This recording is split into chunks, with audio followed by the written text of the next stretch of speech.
merong mga magbibigay tayo ng package nga may mga may bibigyan natin nga para hindi natin kayang i-arrange yung mga tao kasi baka excited din sila. Meron din mga binibigyan natin nga arrange yung pagbigay natin kasi nagdepende kasi yan sa mga ugali ng tao.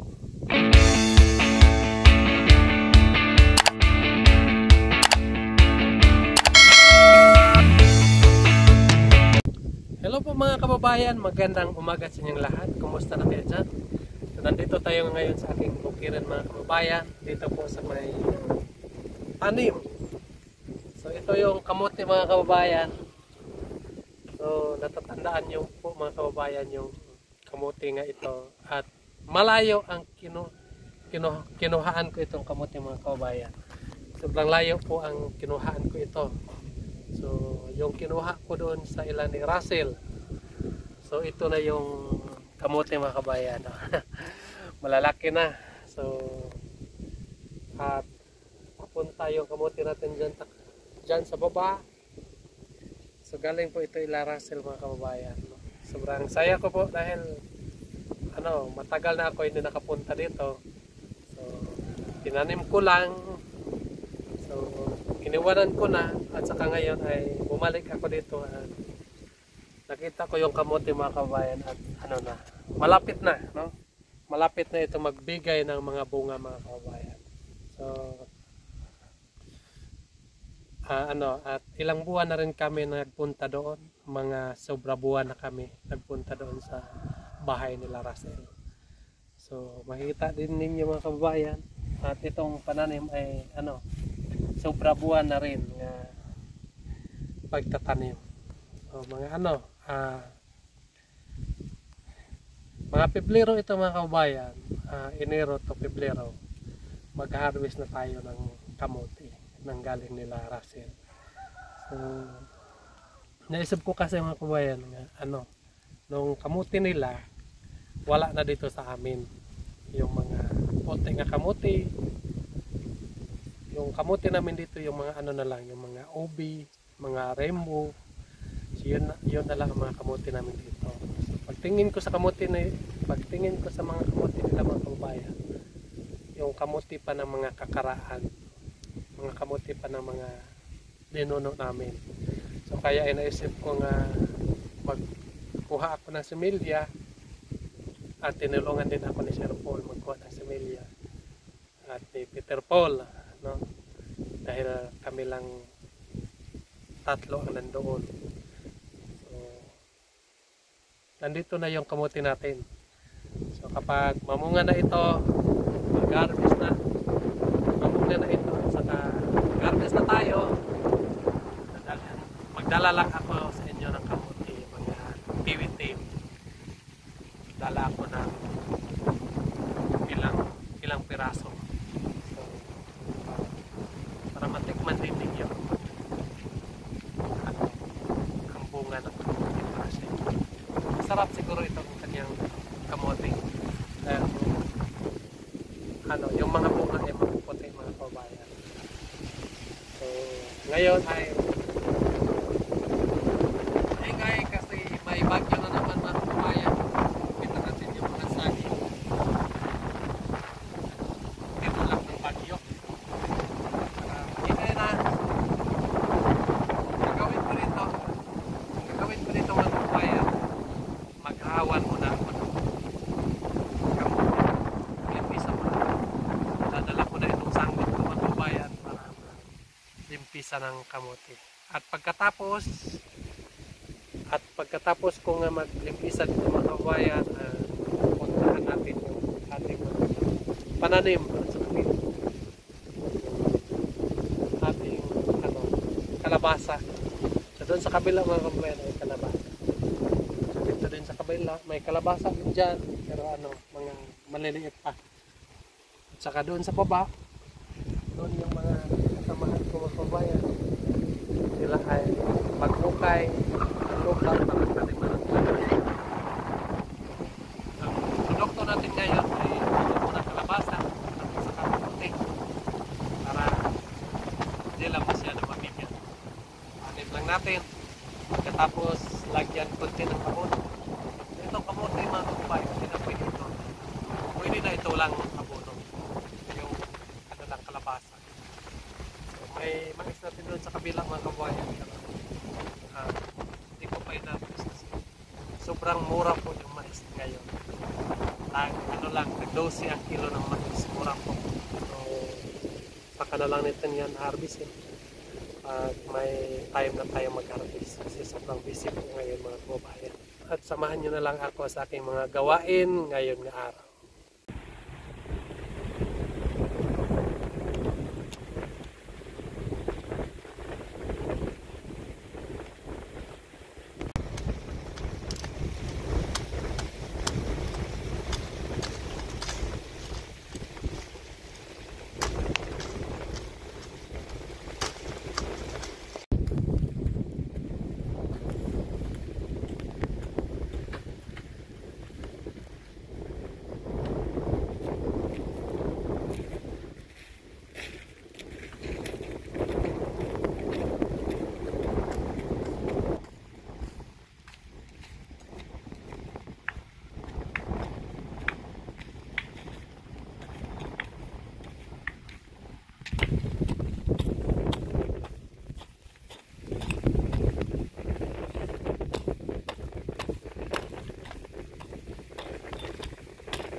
Tamis.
Dito naman tayo ngayon mga kabayan sa kalabasa.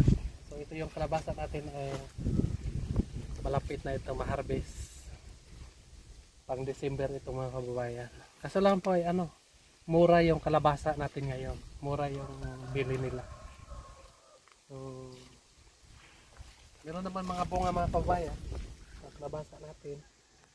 Kahit papano ay may mga bunga pa rin.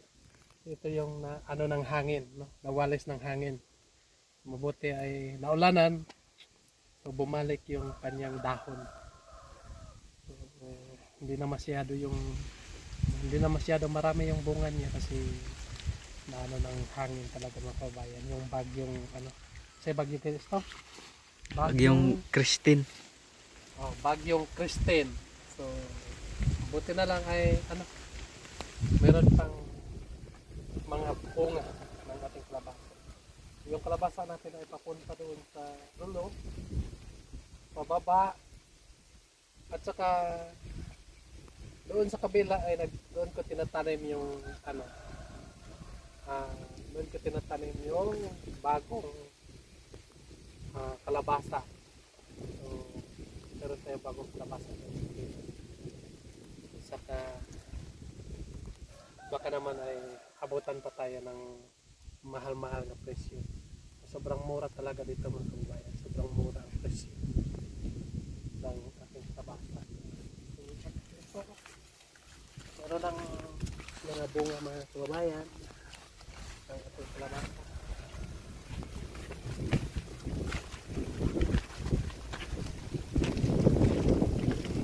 Dito may bunga. Diyan.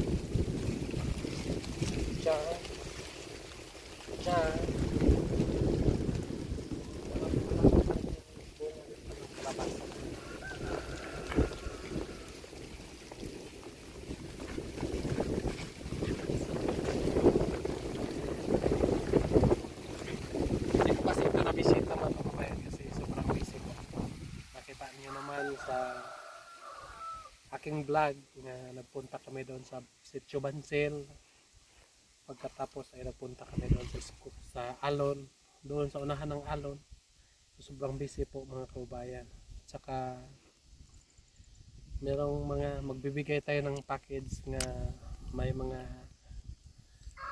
bibigyan natin nga para hindi natin kayang i-arrange yung mga tao. Kasi baka excited din sila. Meron din mga binibigyan natin nga arrange yung pagbigay natin. Kasi nagdepende kasi yan sa mga ugali ng tao. May mga tao din nga mag-antay lang nga bibigyan natin. So maganda yung pagbibigay natin sa kanila.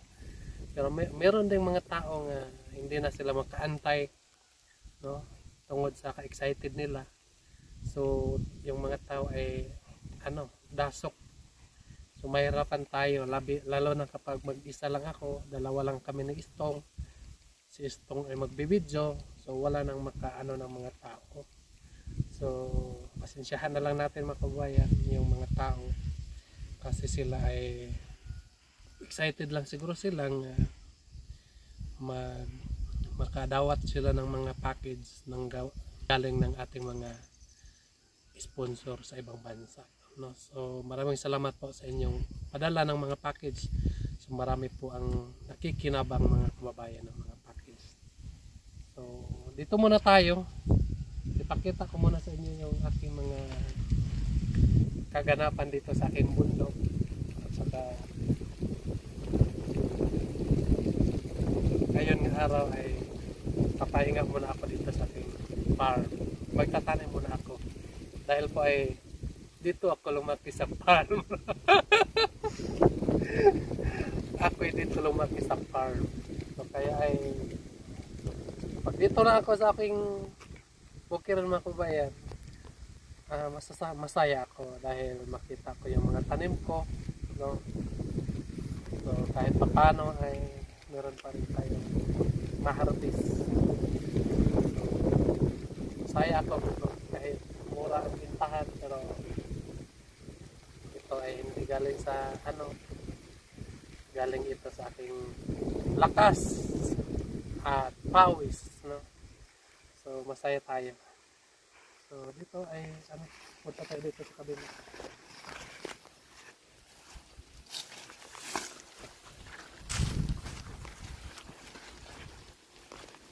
So magandang klase din itong mga kalabasa, mga kababayan. Malalaki. Malalaki yung kalabasa natin dito.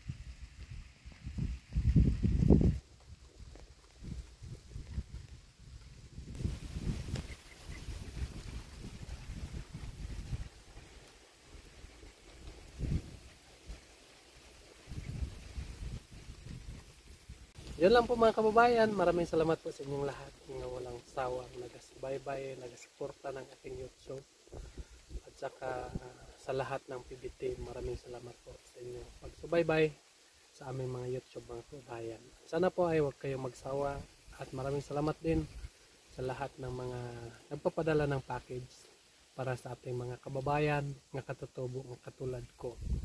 So nakita niyo mga kababayan, sobrang saya po yung mga katutubo dito sa mga kabundukan.